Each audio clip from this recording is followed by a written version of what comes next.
Hello hello, salut à toi qui me regarde, je suis Christelle et bienvenue sur ma chaîne Koala d'Asie. Aujourd'hui je continue sur la révolution humaine et parler de la dépendance affective qui est un frein à toute relation et à l'amour. Mais avant de commencer, abonne-toi à ma chaîne si ce n'est pas déjà fait et active la cloche de notification. Qu'est-ce que la dépendance affective? Je ne sais pas si tu as déjà connu ça étant plus jeune, ce sentiment d'abandon quand tes parents te laissaient à la crèche ou avec la nounou, c'est-à-dire quand ils partaient quelque part sans toi. Ou peut-être connais-tu une personne dans ton entourage qui veut tout faire avec toi et qui ne peut rien faire seule. Ou peut-être que toi-même tu as peur d'être seule et d'être confronté à la solitude, du coup tu t'agrippes à quelqu'un pour fuir ce sentiment. Et bien la dépendance affective, c'est ce sentiment d'abandon, de rejet, la peur de faire face à soi-même qui fait que nous sommes dépendants des autres pour vivre.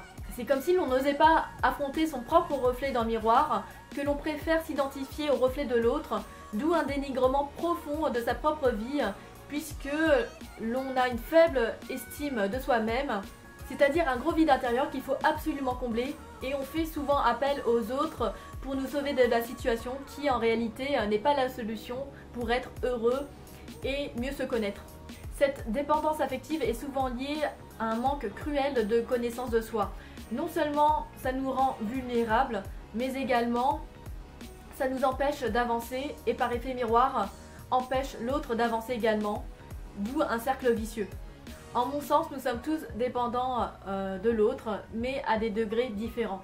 Quand je parle de l'autre, je parle aussi bien de sa famille, de ses amis, de sa ou son partenaire ou de ses enfants. Et selon le degré d'attachement à l'autre, le rapport de soi à l'autre change également.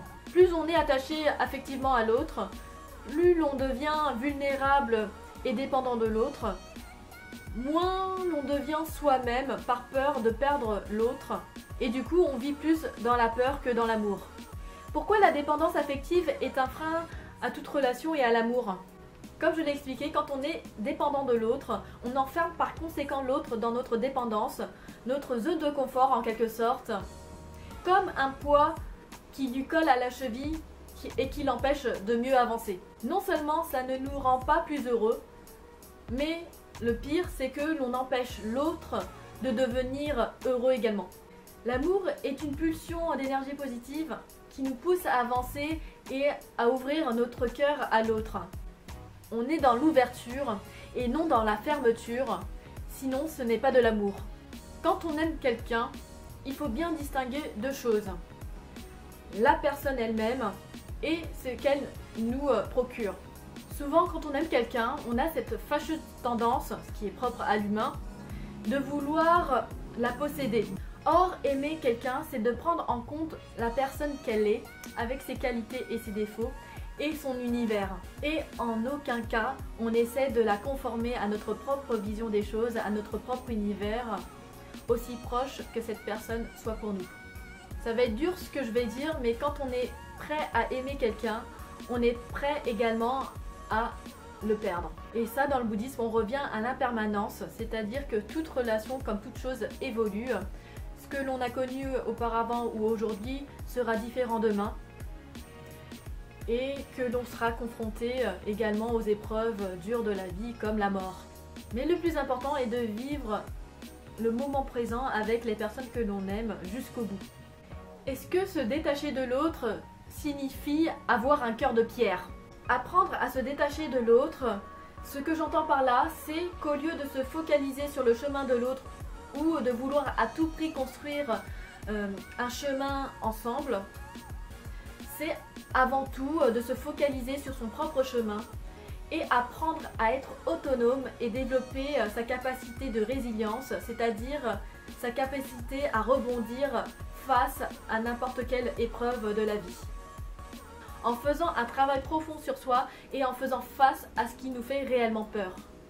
C'est avant tout apprendre à se connaître pour mieux avancer sur son chemin et non de stagner ou de régresser. En général, on dit que l'équilibre d'un couple, c'est 1 plus 1 égale 3. C'est-à-dire moi plus l'autre plus nous. Cet équilibre, on peut le retrouver dans toutes nos relations, c'est-à-dire moi plus l'autre plus un but commun. Et bien sûr, plus le but est grand et précieux, mieux la relation se porte. Ça peut être par exemple la paix dans le monde, sauver la planète ou créer des valeurs autour de chez soi. Bon ok, ce sont des buts difficiles à atteindre, mais ce n'est pas impossible. Ainsi, on n'interfère pas sur l'autre, on se construit tout en construisant un but commun avec l'autre. Et c'est un rapport qui est plutôt sain.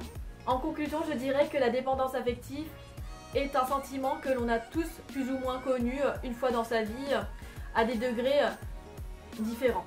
Et forcément, quand on atteint un haut degré de dépendance affective, on devient moins heureux et on a du mal à avancer. Apprendre à se connaître, à développer son autonomie et sa capacité de résilience, tout en acceptant de sortir de sa zone de confort, vivre des expériences et d'en tirer des leçons positives, nous permet de mieux appréhender le rapport à l'autre. Et c'est ça la révolution humaine. C'est tout pour aujourd'hui. Si tu as un éclairage à apporter sur la dépendance affective, n'hésite pas à laisser un commentaire. Et comme d'habitude, si tu as aimé ma vidéo, lâche un pouce bleu et dans l'idéal, partage-la. Et je te retrouve dans une prochaine. Ciao!